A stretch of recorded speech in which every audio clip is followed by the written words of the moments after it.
Now at 5, we take a look at staffing challenges Missouri schools are facing ahead of the next school year.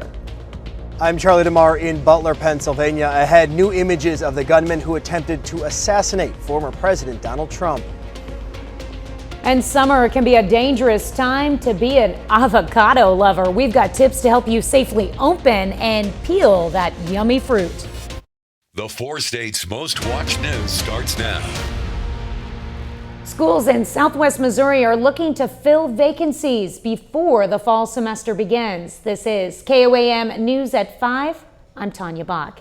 Last week, we brought you information regarding the needs in the Southeast Kansas area. And similar to Southeast Kansas, many Missouri schools are no longer struggling to find teachers, but they have a huge need for paraprofessionals. And those are people who can provide extra one-on-one attention to students in the classroom setting.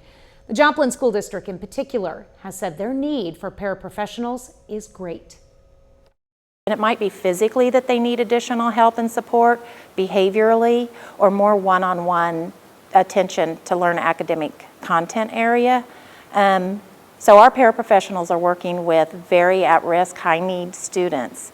And without paraprofessionals, those students wouldn't be getting their needs met. So they're critical to the school process. We'll have more from Joplin as well as the Lamar School District tonight at 6. The Ottawa County Election Board completes its post-election audit of the June 18th primary in Miami, Oklahoma today. The Oklahoma State Election Board secretary gave the approval to carry out the audit. Local officials tallied ballots from state-selected precincts to ensure election security and to confirm that voting devices and software correctly tabulated votes. My assistant secretary is Tricia Snyder, and then my chief clerk is Cindy Mangold. She was the one that was calling out the ballots. And then we have one of my precinct workers, Joyce Parmley. She is the one that was doing the official tallying. After the state finalizes the results, they will be available on the Oklahoma State Election Board's website. Meteorologist Lindsay Gaffney joins us now with a first look at weather. Well, temperatures are a lot cooler today than they have been for the last several days. We had the cold front move through early this morning, dropping those temperatures, so our high only got up to mid-80s. Not too bad. It still feels like it's in the low 90s. That's just due to the humidity still in the air. In the next couple of days, that might get a little bit better. Temperatures across the region: 90 in Neodesha, 88 in Independence and Sedan, 85 in Joplin, Lamar. Not too bad out there. A lot cooler than the 90s and 100-degree temperatures that we've seen the last several days. Now, like I said, humidity values are still pretty high, so temperatures still feel a little bit warmer than what they have been forecasted to. Outside of that, we've got a few more showers still in the far eastern counties, but we're going to be pretty dry for the next several days as temperatures start to warm back up. We'll have more details in just a bit.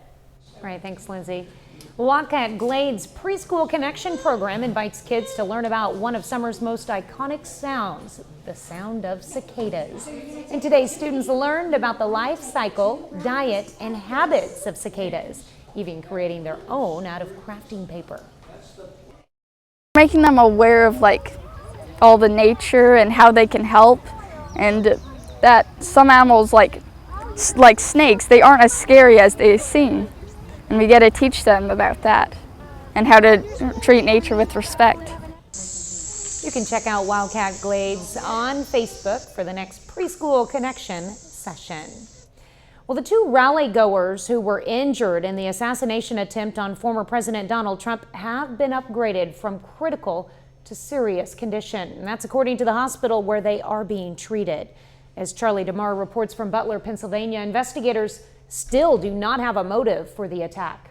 A photo taken by local law enforcement and obtained by the New York Post shows the gunman, 20-year-old Thomas Matthew Crooks, shortly before he opened fire at Saturday's campaign rally in western Pennsylvania. A local law enforcement officer told CBS News a sniper from a local tactical team at the rally took a picture, saw Crooks looking through a rangefinder, and called for backup. But by the time the officers responded, he had scaled the building. 1 person was killed in the attack, and 3 others, including former President Donald Trump, were injured. The Department of Homeland Security's Inspector General has ordered an investigation into the planning of Saturday's rally. Meanwhile, President Biden has said he is also trying to determine how the shooter was able to get around the security measures put in place by the Secret Service. I think they are, in a lot of ways, stretched thin. A.T. Smith is a former deputy director of the Secret Service. He says he finds it troubling that the agency supplemented its snipers with a local team. Nothing against their abilities at all, but this is like a military type precision team. And in order to effectively cover everything, you need to have everyone operating from the same sheet of music, the same radio frequency. He says, like other law enforcement agencies, the Secret Service has struggled with retaining employees over the past few years. Charlie DeMar, CBS News, Butler, Pennsylvania. This afternoon, the House Oversight and Accountability Committee issued a subpoena to the director of the Secret Service to appear before the committee on Monday. It is the first of several congressional hearings looking into the attempted assassination. Still ahead, avocado dangers. How a delicious summer snack can turn into a trip to the ER. I'm Cristian Benavides with what experts recommend to avoid avocado hands. And next in Health Watch, your teen may not feel as supported as you think they are. What a new report reveals about social and emotional support ahead. Topping today's Health Watch, preparing fresh summer snacks can be dangerous. As CBS's Christian Benavides reports, injuries while cutting certain fruits are so common, there's a name for it: avocado hand. At Mango's Tropical Cafe in South Beach, fresh guacamole is always on the menu. We do guacamole every single day. Executive Chef Gino Landa says the restaurant goes through more than 300 avocados a day.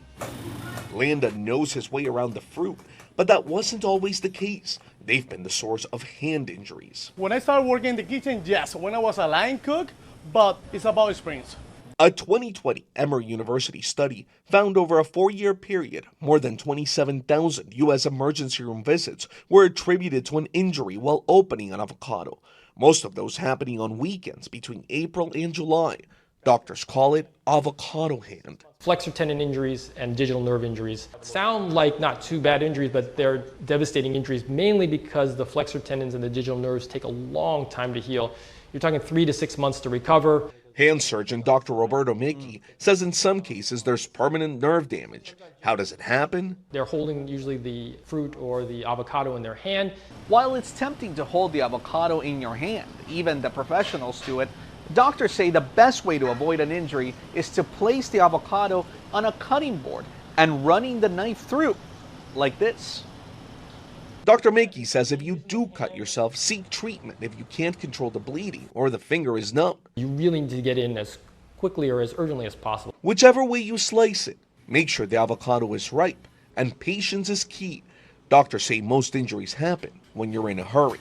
Cristian Benavides, CBS News, Miami. Well, doctors say mangoes and watermelons can also be the source of hand injuries. Well, new reports suggest about 4 out of 5 teens feel they do not have the social or emotional support they need. But parents were nearly 3 times more likely to think their kids received enough support. The report was published Tuesday by the National Center for Health Statistics. Researchers noted in addition to a perception breakdown, it could also be a result of teens' reluctance to share their problems with their parents. That's a look at today's top health news. A little later, our pet vet on call. Hi, I'm Dr. Eva Dudek from Parsons Pet Hospital. Coming up, we're going to talk about Bigfoot. And we finally cleared out from storms. We'll talk more what to expect right after the break. Get your tickets.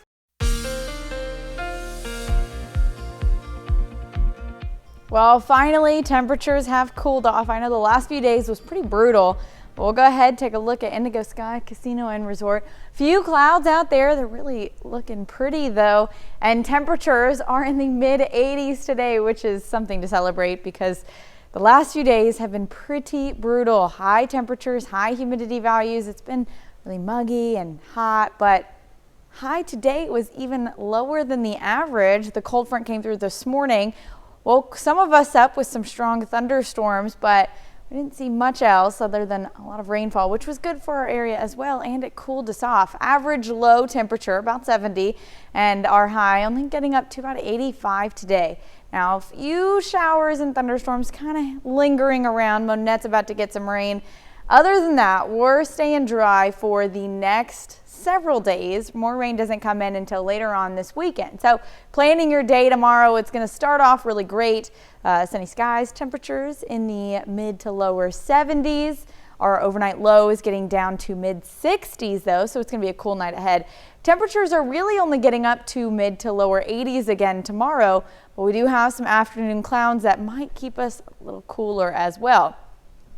So for the next several days, we don't have a lot of rain, but we do have a high pressure system that's bringing us that sinking air. I've talked about it before. Sinking air is what we like to see because it cools us down. We have nice sunny skies for several days. Now there is a little bit of cloud coverage tomorrow afternoon. That's due to just a little ridge forming. We're not going to get a lot of rain or any rain from that, but going to be a little cloudy, maybe a little dreary tomorrow afternoon, but other than that, sunny for the rest of the weekend until Saturday night. We do have those temperatures sticking in the mid to lower 80s. Clouds move in on the afternoon on Saturday. We're going to be pretty cloudy again Saturday. Temperatures still relatively cooler. I know it's still summertime. Then on Sunday, scattered thunderstorms, 40% chance. Those storms start Saturday night. Temperatures drop again down to about 81 on Sunday, 80 on Monday, and they linger all the way through Tuesday. Then the low temperatures are going to stay in the mid 60s, even getting to the low 70s by next weekend. A few more chances of rain, which we like to look forward to. I mean, we're always going to need the rain for sure, but man, these temperatures, you can't beat this. I mean, not getting up until 90 until not this weekend, but next weekend. So I would like it to stay in the 80s the rest of the summer. I'm more of a sunny and 75 kind of person. We can do that too. Yeah. But I mean, the alternative, you know, last week we hit 100 degrees, not good. Yeah, I didn't love that. I did not love it at all. All right, thanks, Lindsay. Well, is your phone getting blown up with political text? You're not the only one. We're going to tell you how these groups got your number ahead.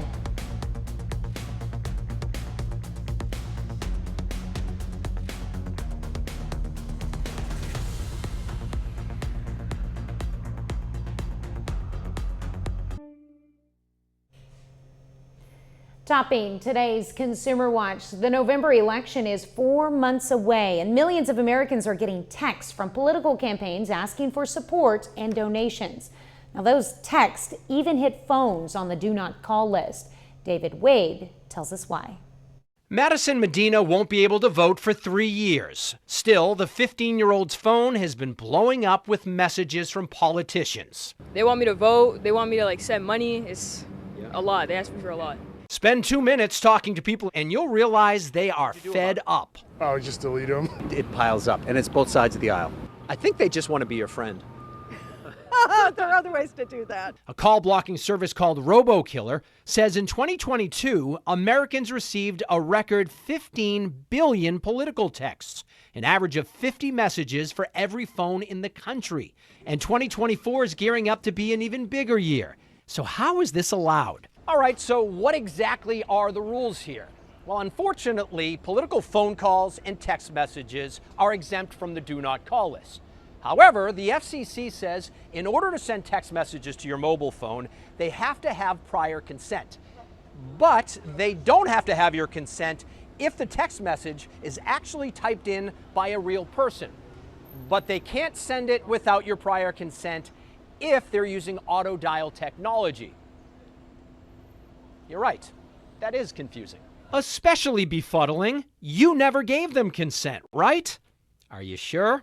Cybersecurity expert Peter Tran says somewhere along the line you almost certainly did.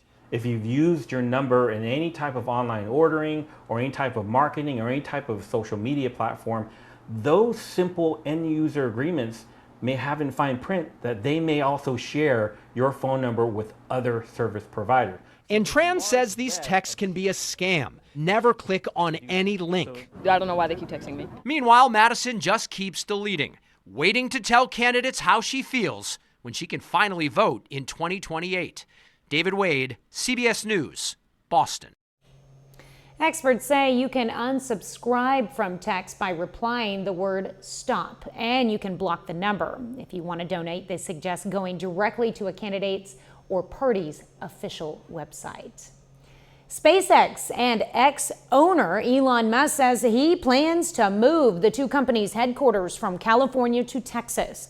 Musk claims the move is in response to a new California law that bans school districts from passing policies that would require schools to notify parents if their child asks to change their gender identification, calling it the final straw. Well, just in time for back-to-school shopping, this week Walmart is relaunching its No Boundaries young adult fashion line aimed at Gen Z shoppers. Most items in the 130-piece collections are $15 and under, with expanded sizes ranging from extra, extra small to 5X. Our pet vet on call next.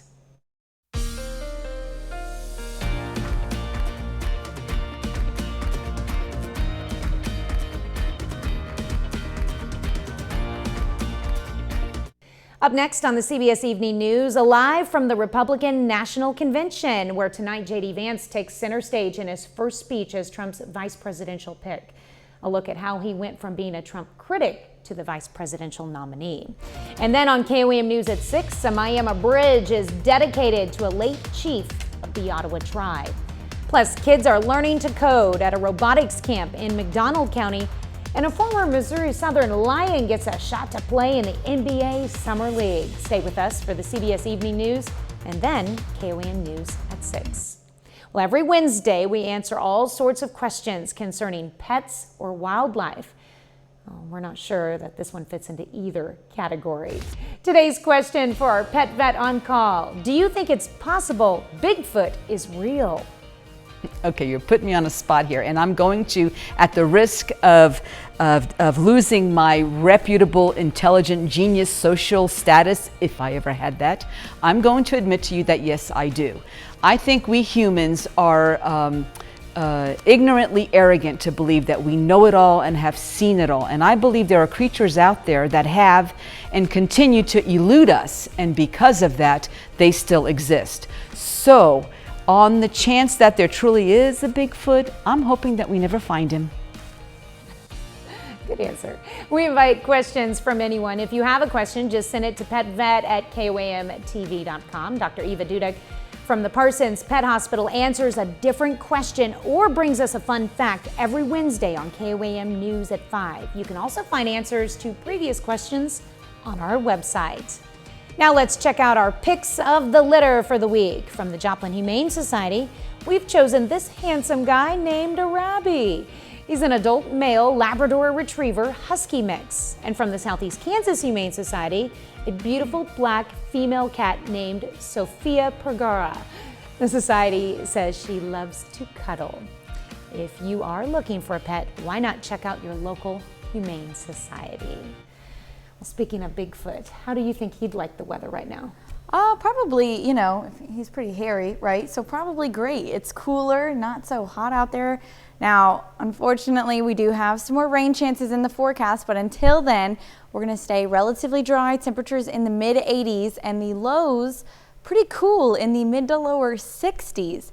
Rain kicks off Saturday night. We're not really expecting any severe threat, but rain chances are going to continue intermittently all the way through Tuesday.